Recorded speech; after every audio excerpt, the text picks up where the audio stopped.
O humorista Léo Lins, um dos nomes mais conhecidos da comédia stand-up no Brasil, foi condenado nesta semana a 8 anos e 3 meses de prisão. Ele foi considerado culpado por ofensas a diversas minorias, incluindo pessoas com deficiência. A decisão provocou um grande debate sobre os limites da liberdade de expressão e do humor. Afinal, a condenação de Léo Lins pode ser vista como censura ou ela representa a proteção aos princípios defendidos pela Constituição? Eis a questão. O uso do direito à liberdade de expressão? Cara, como é que você dá pra piada o mesmo peso que você dá pro crime? Ou ataques preconceituosos, principalmente a minorias? Eu já cheguei a contratar intérprete de Libras só pra ofender surdo-mudo. A discussão tomou conta do país depois da condenação à prisão do comediante Léo Lins. A justiça considerou criminosas piadas feitas por ele num show de stand-up, A Comédia em Pé. Talvez nem todos saibam, mas o humorista num palco interpreta um personagem, uma persona cômica. Essa decisão judicial, ela aplicou duas leis, uma de 2015, uma de 2022. Leis relativamente recentes, né? Mas que criminalizam tanto o racismo como o capacitismo. Então, o que a juíza fez foi aplicar a literalidade da lei, que diz que qualquer discurso que ofenda, que humilhe, essas categorias de pessoas, de seres humanos, ela é proibida. Para mim, o problema dessa decisão é basicamente que ela parte de premissas jurídicas erradas, né? Então, a gente precisa entender que piada é ficção, piada é arte.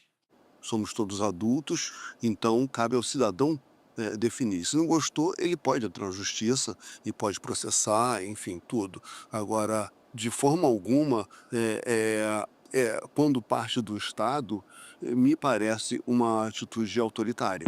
Leonardo de Lima Borges Lins, conhecido como Léo Lins. O humorista de 42 anos ganhou projeção nacional por trabalhar por muito tempo nos programas de outro comediante, Danilo Gentili.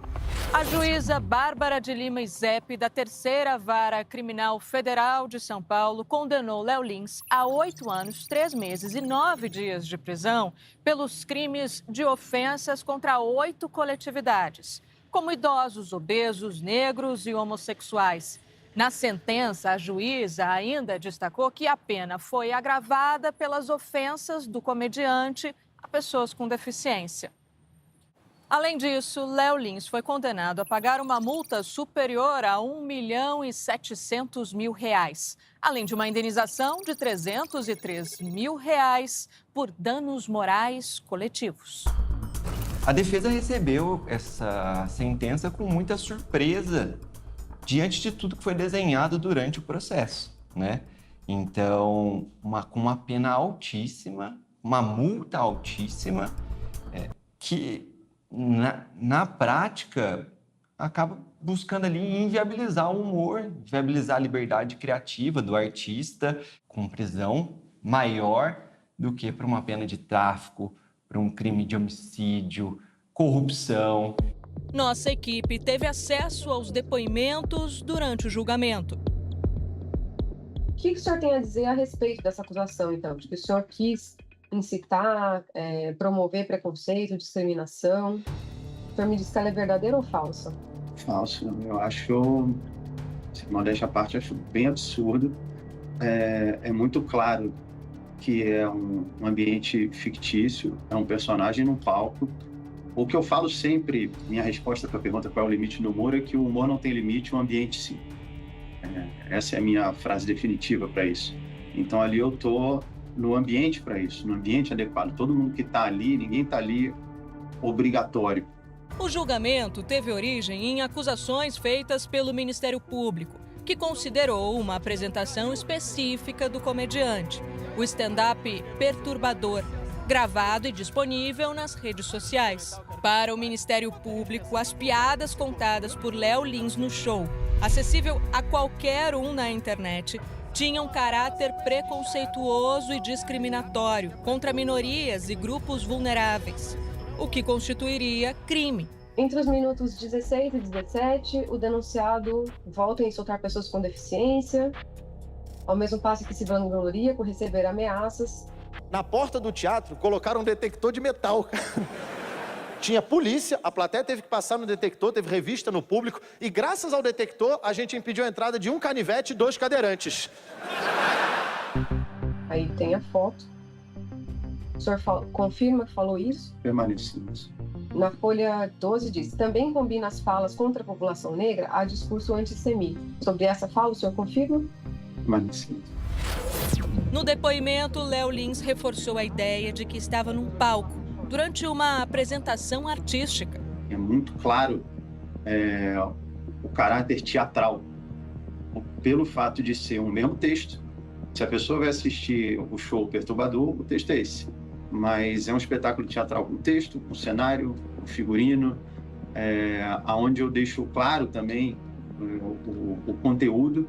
Como eu mesmo falo no final desse espetáculo, conforme uma testemunha que ressaltou. Sei que não é tão simples assim, eu sei que para algumas pessoas a piada pode agir como uma cura e despertar sentimentos bons, mas para outras pode agir como um gatilho e trazer sensações ruins. Mas eu acho muito injusto e até egoísta a dor opcional de uma pessoa servir de justificativa para impedir o sorriso de outras. Com o anúncio da condenação na terça-feira, vários humoristas divulgaram apoio a Léo Lins e críticas à decisão judicial. Você não pode proibir, considerar um crime da mesma forma que você não pode proibir uma novela que aborda o tema racismo, nazismo, capacitismo, zoofilia, o que quer que seja. Muito triste um país como o Brasil condenar um comediante e deixar solto um bando de ladrão usando gravata. Que triste. A arte, ela não necessariamente ela tem que ser bonitinha, sabe? Um quadro não é sempre aquele quadro bonito que você quer botar na parede. Às vezes ele cria desconforto, às vezes é uma coisa que você não concorda, entendeu? Ele passa uma mensagem que você não está de acordo com aquilo. Então, é uma forma, entendeu? Eu acho que o humorista não tem a obrigação de ser bonzinho, não tem a obrigação de ser um bom exemplo, sabe? Ele está ali, o importante é que ele faça rir. Fazendo rir uma parcela do seu público, ótimo. Se ninguém riu, ele foi um péssimo humorista. Agora, esse julgamento não deve ser feito pela justiça. Na quinta-feira, o próprio Léo Lins veio a público pelas redes sociais e fez duras críticas à juíza do caso. Porque é de se esperar que uma sentença pesada como essa tenha um embasamento teórico igualmente profundo. Sabe qual foi um dos embasamentos teóricos da juíza que me condenou a mais de 8 anos de cadeia? A Wikipedia. E isso não é uma piada.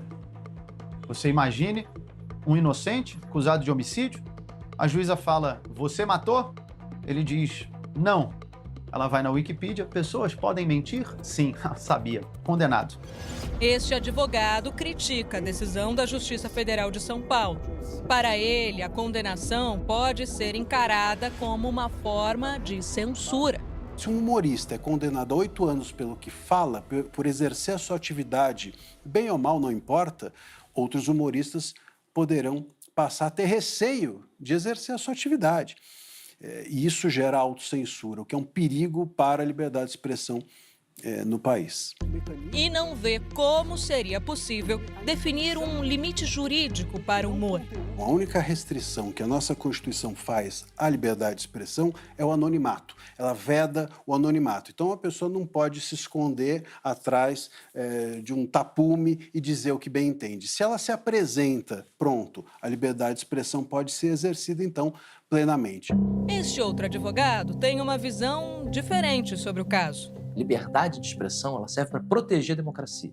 Se esse tipo de fala prejudica a liberdade de expressão, não faz sentido que se possa fazer qualquer tipo de discriminação que humilhe, que ofenda e que diminua o papel dessas pessoas em sociedade. Esse tipo de discurso, ele diminui a imagem que essas pessoas têm delas mesmas e que a sociedade tem dessas pessoas. Para ele, decisões como essa não colocam em risco o humor e a criatividade. Acho que o ponto aqui é possível sim fazer humor dentro dos limites da lei, né? Ah, mas há 20 anos eu faço isso, isso nunca foi um problema. Ah, mas os Trapalhões faziam isso. Ah, mas o Cacete Planeta fazia isso.